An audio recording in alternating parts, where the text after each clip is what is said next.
Lahat ng naipon ko sa Saudi, ininvest ko sa kanila. Kasi sabi nila, dodoble ito ng walang kahirap-hirap eh. Alam nyo, ipinagkatiwala ko ang aking retirement sa kanila. Pati nga, ipon ng anak ko sa London. Pati nga, mga hipag ko sa Amerika. Ikinumbisi ko rin mag-invest sa kanila. Wala rin.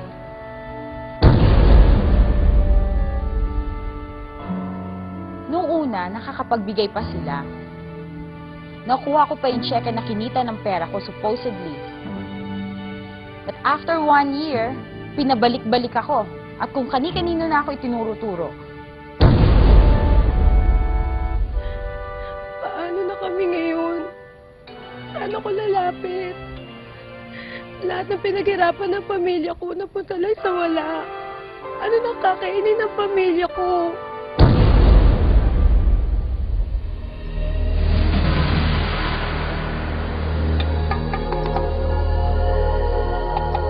May kumukumbinsi ba sa inyong sumali at magbayad ng malaking registration fee sa isang kumpanya? Wala kayong ibang gagawin kung hindi ang mag-recruit ng maraming tao at sila'y sasali din. At kikita kayo mula sa registration fee o investment ng mga na-recruit ninyo. Mahilig ba kayong magsasali sa mga get-rich-quick ventures o negosyo? Mag-ingat, baka kayo na ang susunod na biktima ng pyramid scam. Marami na sa ating mga kababayan ang nabiktima ng pyramid scams. Milyong-milyong pera ang nawala dahil sa sari-saring pangako ng mga manloloko. At ang mas nakakatakot pa dito ay kadalasan ang mga ordinaryong mamamayan ay napagkakamalan itong isang lehitimong negosyo.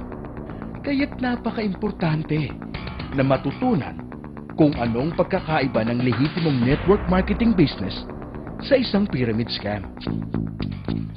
Sa pyramiding, ang mga kasali ay nag-aalok ng pagkakataong kumita sa pamamagitan ng pagre-recruit lamang ng mga bagong miyembro na handang mag-invest o magbayad ng registration fee para makasali sa naturang negosyo. Ang mabilisang kita ay galing sa puhunan o investment na ibinayad ng mga bagong recruits. Samantala, ang mga bagong recruits ay magkakaroon din ng pagkakataong kumita kung sila ay makaka-recruit din ng iba pa. Ang pyramiding ay illegal sapagkat ito ay likas na mapanlinlang o inherently deceptive. Dahil ang kinikita sa ganitong sistema ay mula lamang sa perang ipinupuhunan ng mga na-recruit at hindi sa pagbebenta ng anumang produkto. Tiyak na darating ang araw na mauubos ang mga maaring ma-recruit. At dahil dito, mahigpit na ipinagbabawal ng Article 53 ng Consumer Act of the Philippines ang paggamit ng anumang pyramiding scheme sa isang negosyo kahit ano pa man ang produktong ibinebenta. Ang Direct Selling Association of the Philippines o DSAP sa pakikipagtulungan sa Department of Trade and Industry ay naglunsad ng isang anti-pyramiding education campaign para sa inyong protection. Gaya ng kahit na anong negosyo, ang layunin ng isang legitimate direct selling o network marketing company ay ang pagbebenta ng kanilang lehitimong produkto.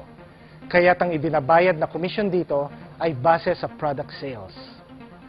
Sa isang pyramid scam, ang pangunahing layunin ay ang pagre-recruit ng maraming tao at hindi ang pagbebenta ng produkto.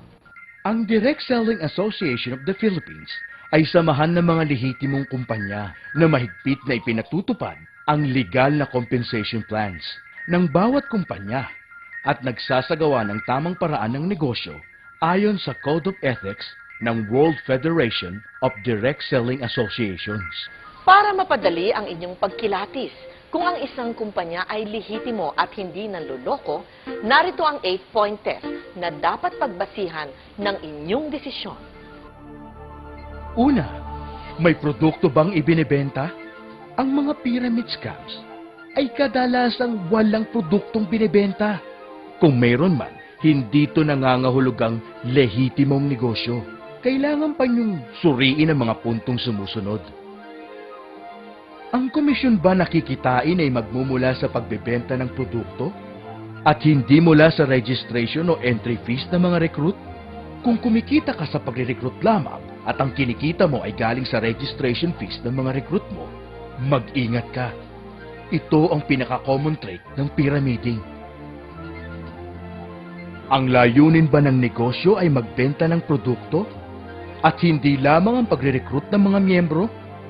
Sa ibang pyramiding schemes, ang mga tao ay bumibili lamang ng produkto dahil requirement ito para maging isang miyembro.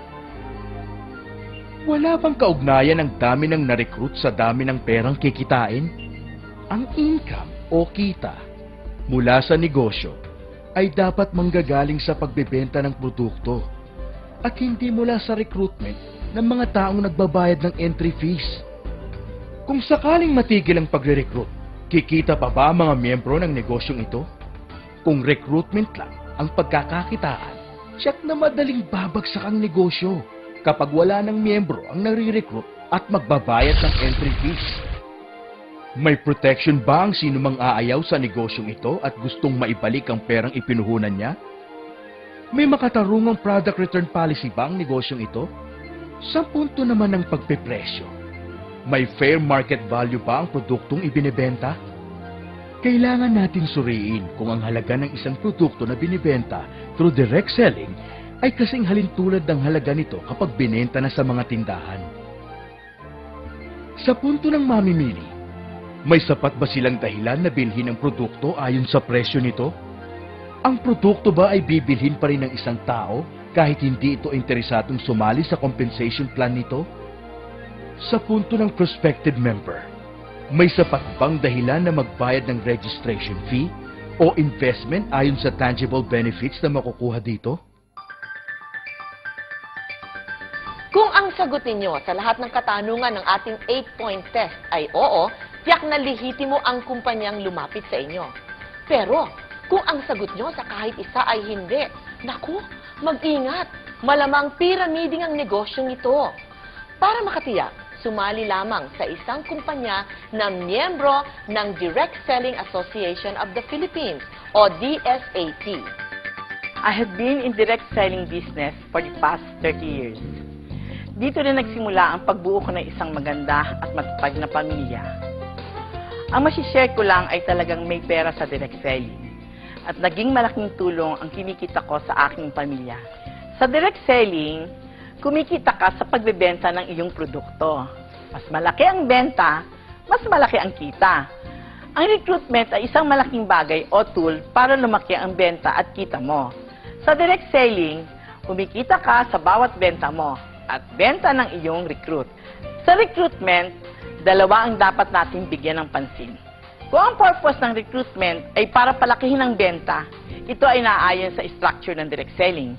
Ngunit kung ang recruitment ay upang mangolekta lang ng recruitment fees or membership fees, at kikita ka na nang hindi ka na kailangang magbenta, ito po ay ang pyramiding at mahigpit na ipinagbabawal ng ating batas. Sa tagal ko po sa industriya ng direct selling, wala po akong alam na yumaman at tumagal sa pyramiding. Ang maipapayo ko lang po, pumili tayo ng kumpanyang lehitimo. Yung may pangalan na sa industriya ng direct selling. Inaanyayahan po namin kayong lahat na makipag-ugnayan sa Direct Selling Association of the Philippines at sa Department of Trade and Industry sa pagkontra ng mga pyramid scams. Kung kayo'y may katanungan o di kayo'y reklamo sa isang kumpanya o taong pinaghihinalaan niyong kasangkot sa pyramid scams, huwag magkatubiling tumawag sa DTI hotline number 897-7384 o mag-text sa DTI space comment at ipadala sa 2920 o mag-email sa i-reklamo@dti.gov.ph. Maaari rin kayong magsadya sa mga tanggapan ng DTI sa inyong mga probinsya.